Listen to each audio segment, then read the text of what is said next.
السلام عليكم ورحمة الله تعالى وبركاته. halkan waxaan ku hayaa maasadaas aan ugu talagalay abwaankeena weyn ee qiimaha iyo qadarinta inaga mudan dhammaan ummadda Soomaaliyeed Maxamed Warsame Hadraawi.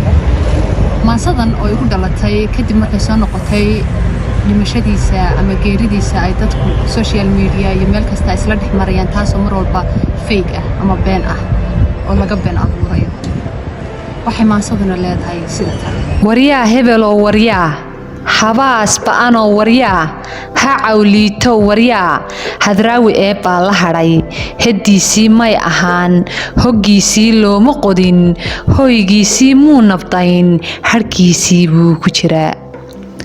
hurraa la dhasho cadeeyay isagaa horteen la keenay habaarqaba waxaan ku idhi hedda ee baahayee afkaagan haraadsane xumaantu noo hindisaa intaan hooyadaada dilin hangool walaal nagaga qabo. caqliga waad ka hoolantee Hadraawi weli muusan dhiman inaad ka horreysidna handaco hadda waa macquul.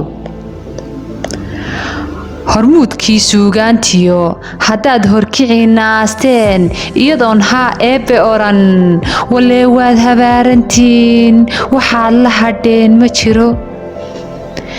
ninkii hawraarta iyo hidiya dhaqankaba ku baray haddaad hudhudo waryaa habbi geeridiis ku tahay walee hagaas maskax baad qabtaa.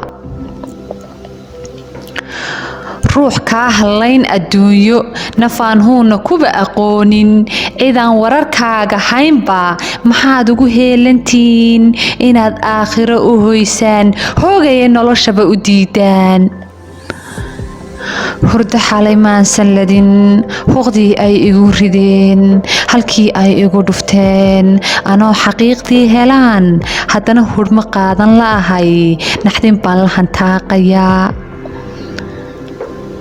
haddaad sidaasii wadaan qof aan ka hayaamin dunida haddaad ku handaadacdaan dadkana la hor joogsataan hebel baa dhintoo la qaaday hal wallaanad uga helayn haddaad ka lahayd ujeedo.